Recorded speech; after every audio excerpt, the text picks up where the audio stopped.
Hello बच्चों, welcome back to the channel. आज इस वीडियो में हम देख रहे हैं third lesson pair of linear equations in two variables की थर्ड एक्सरसाइज 3.3, जिसमें हम देखेंगे क्वेश्चन नंबर 2। क्वेश्चन नंबर 1 के वीडियोस ऑलरेडी चैनल पर अपलोडेड है, आप चैनल पे जाकर वीडियोस वॉच कर सकते हो। सो यहाँ पे हमारे पास वर्ड प्रॉब्लम गिवन है। क्वेश्चन है second question, find the pair of linear equations in the following problems. कुछ वर्ड प्रॉब्लम्स गिवन है, उसको हमें कन्वर्ट करना है लीनियर इक्वेशंस में एंड फाइंड देयर सॉल्यूशन, और उसके सॉल्यूशन भी फाइंड करना है इफ एग्जिस्ट, अगर सॉल्यूशन एग्जिस्ट करते हैं तो। हमें पता है कि लीनियर इक्वेशंस जो देख रहे हैं हम, पेयर ऑफ लीनियर इक्वेशन, उसमें यूनिक सॉल्यूशन भी होते हैं, इनफिनाइट सॉल्यूशन भी होते हैं, या फिर सॉल्यूशन नहीं भी होते। तो यहाँ पे यही है कि अगर सॉल्यूशन एग्जिस्ट करता है तो उसको हमें फाइंड करना है एलिमिनेशन मेथड से। If we add 1 to numerator and subtract 1 from denominator, a fraction reduces to 1. इसका मीन्स क्या है, यहाँ पर किसकी बात हो रही है? फ्रैक्शन की बात हो रही है। फ्रैक्शन मतलब numerator upon denominator. It becomes 1/2 if we add only 1 to denominator. सो ये जो फ्रैक्शन है, इस फ्रैक्शन में अगर हम न्यूमरेटर में 1 ऐड करते हैं और डिनोमिनेटर से 1 सब्ट्रैक्ट करते हैं तो वो क्या बन जाता है? 1।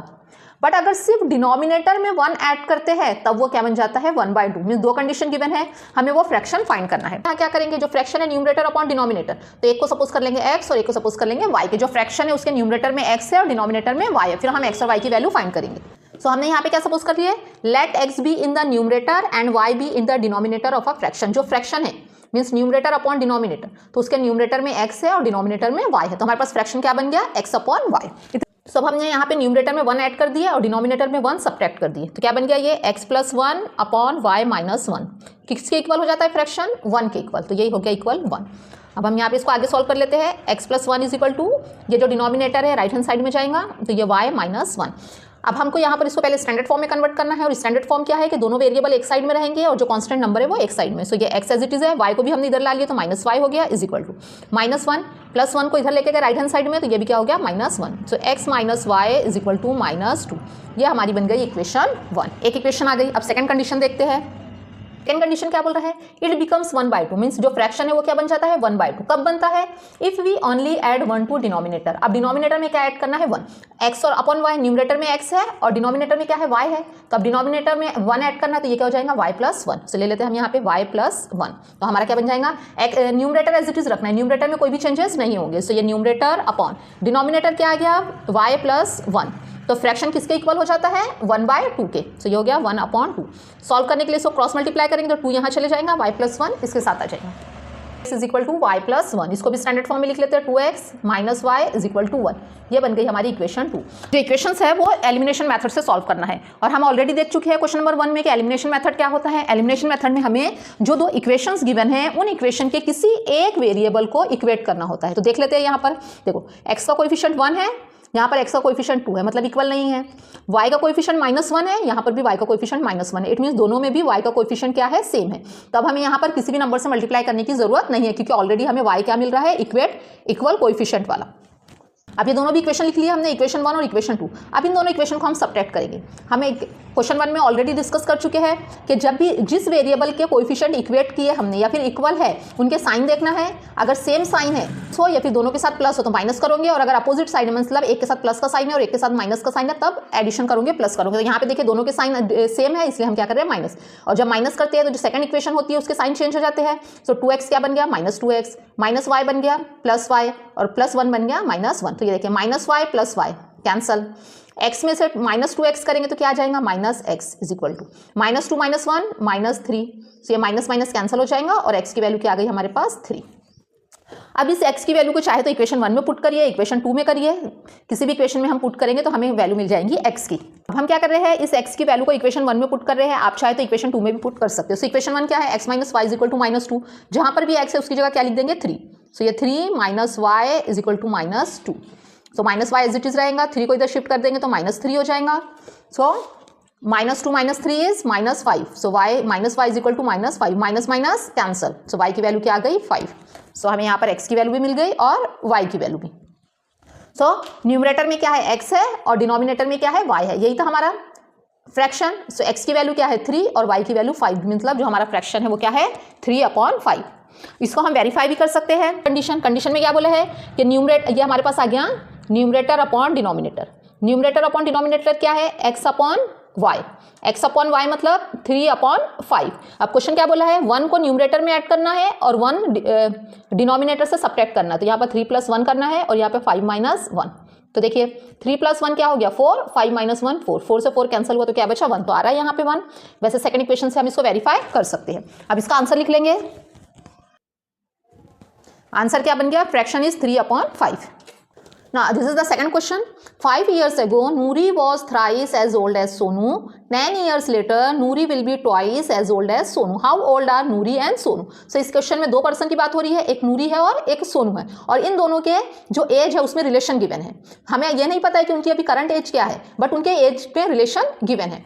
सो यहाँ पर हमें नूरी और सोनू दोनों की एज फाइंड करना है। तो सबसे पहले हमें क्या करना होगा, उनकी जो प्रेजेंट एज है वो लेना होगा। तो हम यहाँ सपोज कर लेंगे कि नूरी की प्रेजेंट एज x है और सोनू की प्रेजेंट एज क्या है, y है। अब यहाँ पे 2 कंडीशन गिवन है, एक बात हो रही है 5 साल पहले की और एक में रिलेशन गिवन है 10 साल बाद का। तो पहले हम फर्स्ट कंडीशन ले लेते हैं, 5 साल पहले की बात हो रही है। तो सबसे पहले तो हमको ये देखना होगा कि 5 साल पहले उनकी एज क्या थी।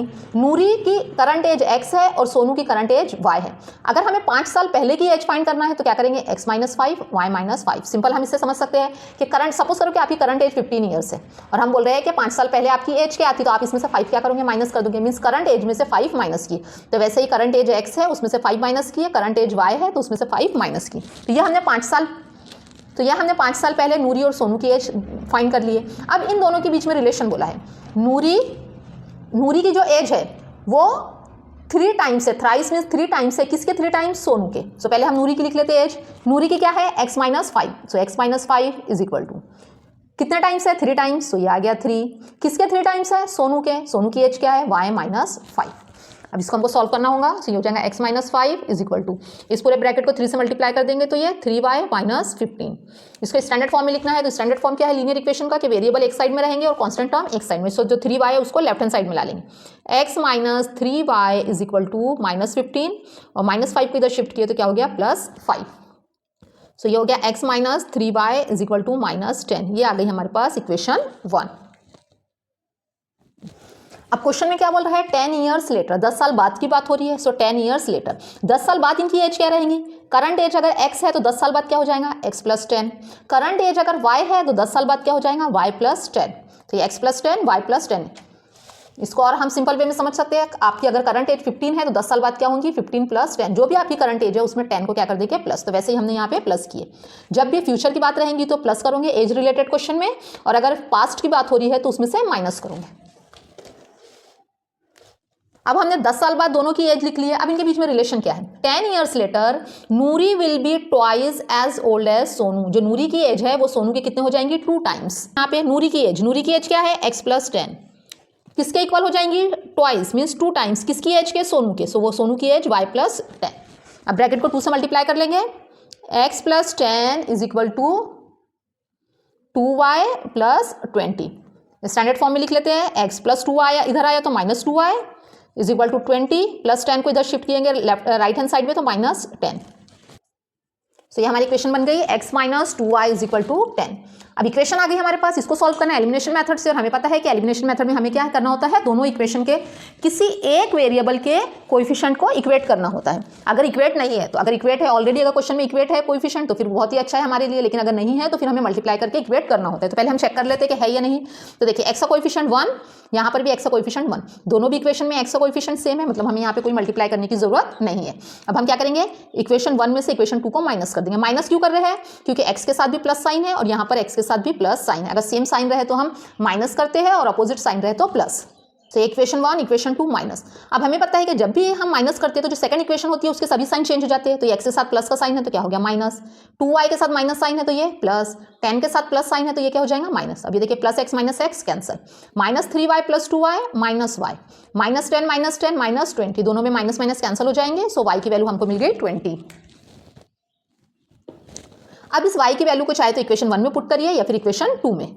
अब हम क्या कर रहे हैं, इस y की वैल्यू 20 को इक्वेशन 1 में पुट कर रहे हैं, आप चाहे तो इक्वेशन 2 में भी रख सकते हैं। तो ये हो गया x - 3, y की वैल्यू 20 इज इक्वल टू -10। क्या बन गया, x 23 = 60 इज इक्वल टू -10। सो ये हो गया x इज इक्वल टू -10, -60 को राइट हैंड साइड में शिफ्ट करेंगे तो ये +60 हो जाएगा और यहाँ पे ये बन गया 50। x की वैल्यू कितनी आ गई हमारे पास, 50। अब हमने एक्स और वाई क्या सपोज किए थे, एक्स जो थी नूरी की एज थी तो नूरी की एज 15 ईयर्स हो गई, वाई जो थी सोनू की एज थी तो सोनू की एज कितनी हो गई 20 ईयर्स। लिख लेते हैं यहाँ पर। सो हमने यहाँ पर आंसर लिख लीजिए, नूरी की प्रेजेंट एज 15 ईयर्स है और सोनू की प्रेजेंट एज 20 ईयर्स है। इसको हम वेरीफाई भी कर सकते हैं कि हमारा आंसर करेक्ट है या नहीं। डायरेक्ट यहाँ पे क्वेश्चन से क्या बोला है, 5 ईयर्स अगो, 5 साल पहले।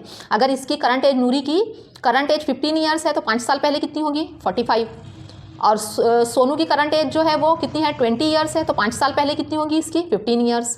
तो अब दोनों के बीच में रिलेशन क्या बोला है, Noori was thrice as old as Sonu. Noori क्या है, सोनू के 3 टाइम्स है। तो सोनू की एज 15 ईयर्स है, 15 2 ज़ा 30 एंड 15 3 ज़ा 45, तो हो गया ये 3 टाइम्स। इट मीन्स हमारा जो वैल्यू आ रही है, आंसर आ रहा है, वो क्या है, करेक्ट है। आई होप आपको वीडियो पसंद आया हो। ऐसे ही और वीडियोस के लिए चैनल को सब्सक्राइब करें, लाइक शेयर और कमेंट्स करना ना भूलें।